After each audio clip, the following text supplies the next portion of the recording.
За сайн бацхан хүүхдүүдээ та бүхэндээ өнөөдрийн мэндийг хүргэе. Өнөөдрийн хичээлээр бүгдээрээ зургийн давхар гэсэн сэдв үзнэ. За хичээлдээ идэвхтэй оролцоод тэмдэглэх дэвтэр үзгээ гаргаад бэлдээрэй. За зургийн програм PaintNet-ийн ажлын хуудас, зургийн хэмжээ болон давхарга зэрэг нийтлэг командыг ашиглан сонгосон сэдвээр зураг зохиомжлон боловсруулах зорилттой байгаа өнөөдөр.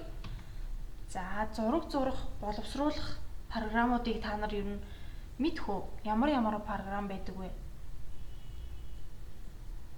За бидний 6 дугаар ангид үзсэн Paint гэдэг програм байгаа тийм ээ. За одоо бүгдээрээ 7 дугаар ангидаа PaintNet гэсэн програмыг үзэх юм байна. За одоо бүгдээрээ нар, тэнгэр, зүлэг, мод, байшин, объект, шин давхарх үүсгэн зурх хичээлийн онлын хичээлийг үзэж байгаа. За тийм болохоор бүгдээрээ дараагийн хичээлээр яг энэхүү зургийг програм дээрээ тушаад үзнэ. За өнөөдрийн хичээлээр бүгдээрээ зөвхөн онлоо үзэх байгаа шүү. За PaintNet програм нь зургийг төрөл бүрээр засварлах, за өөрчлөх зурах боломжтой өргөн хэрэглэгддэг програмуудын нэг болохоор за PaintNet. За энэхүү програмыг судалснаар бид нэр цаашид мэргэжлийн Photoshop програмыг ашиглахад илүү хялбар болно. За PaintNet програмыг одоо татах дарааллыг багш нь энэхүү холбоос өгсөн байгаа. За та нар хэрвээ гэртээ компьютертай байх юм бол за энэхүү хаягаар ороод за компьютер дээрээ суулгаж авах боломжтой байгаа шүү.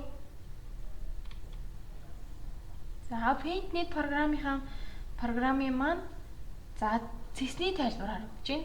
За PaintNet програмаа татаж аваад нээгээд оронгууд за ийм ажлын талбар харагдах нэ.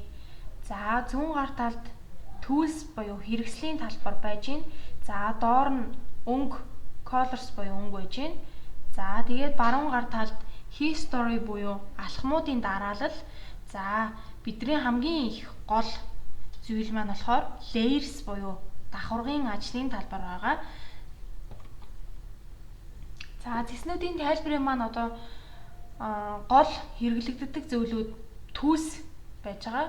За энэ Tools дотор юу багтдığım бэ гэх юм бол за жишээлбэл Rectangle Select буюу идэвхтэй тэгш өнцөг зурах, за ихэвчлэн ашиглагддаг гэх юм бол за энэ тарагдж байна Gradient буюу уусгаж зурах гэд харагдж байна. За тэгээд zoom томруулж багасгах. За тэгээд одоо хамгийн бас гол хэрэглэгддэг зүйлсүүдийн нэг бол shapes байгаа. За geometry-ийн дүрс оруулах. За тэгээд line curve буюу шугам морий харагдаж байна. За тэгээд paint bucket буюу дүүргэж бодох.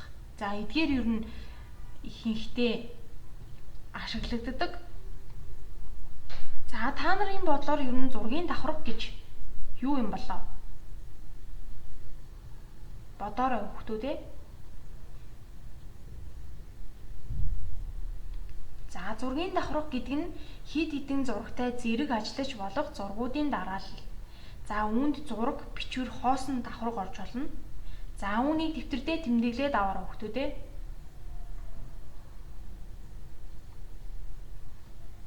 За давхаргыг өөрөөр хэлбэл олон зүйлийг дээрээс нь давхарлан тавихад үүссэн давхаргыг хэлээд байгаа. За тиймээс би зургийн програмтай ажиллахдаа түүний үндсэн ойлголтуудын нэг болох давхаргын тухай судлах болно. За бидний хамгийн ойрын жишээ мэдж байгаа жишээ болохоор за гэр барих дараалал байгаа тийм үү?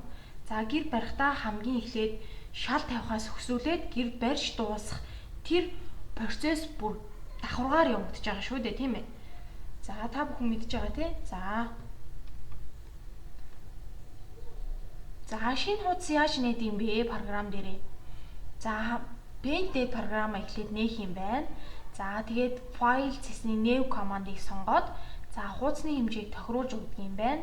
За width буюу өргөн, height буюу өндөр, за resolution буюу нягтршлыг өөртөө хийж өгөөд за тэгээд хуудасаа нээх нь байна. За идэвхтэй давхарга гэж юу хэлээд байгаа юм бэ гэх юм бол за тэр цэнхрээр идэвхжсэн мод бут гэсэн одоо хэсэг маань идэвхтэй давхаргуулах нь байна. За идэвхтэй давхаргуудах харгалзах талбар цэнхэр өнгийн дэвсгэртэй байдаг гэж байна. За энийг бас тэмдэглээд аваарай хүүхдүүдээ дэвтэртээ. За нууцлагдсан давхарга нь аль юм бэ гэхээр за тэр нэг дөрвөлжин дотор хэрвээ цэнхэр өнгийн зөв тэмдэг байхгүй бол тэр маань нууцлагдсан давхарга байх нь шүү. За тэгээд нууцлагдсан давхрын харгалзах талбар сонгогдоогүй байна гэж юм. За ойлгомжтой байна тий хүүхдүүдээ.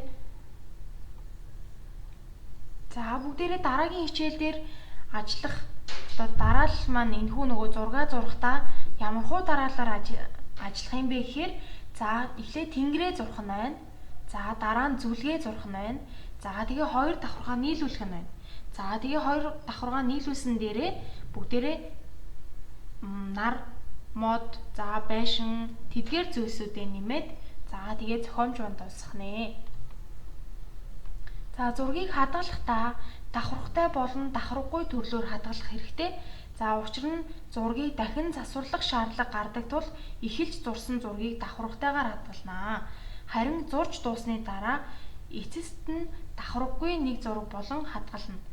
За энэ маань юу гэдэг юм бэ гэхлээр бид нэр PaintNet програм дээрээ зураг зурсны дараа за хоёр өөрөөр хадгалж олно гэсэн үг. За эхнийх нь би хэрвээ энэ зургийг ингээд бүгдийг ингээд зураад дуусцаа надад дахиж ямар ч засварлах боломжгүй засварлахгүй гэх юм бол за тэрийг зургийн хэлбэрээр хадгалах нь байна.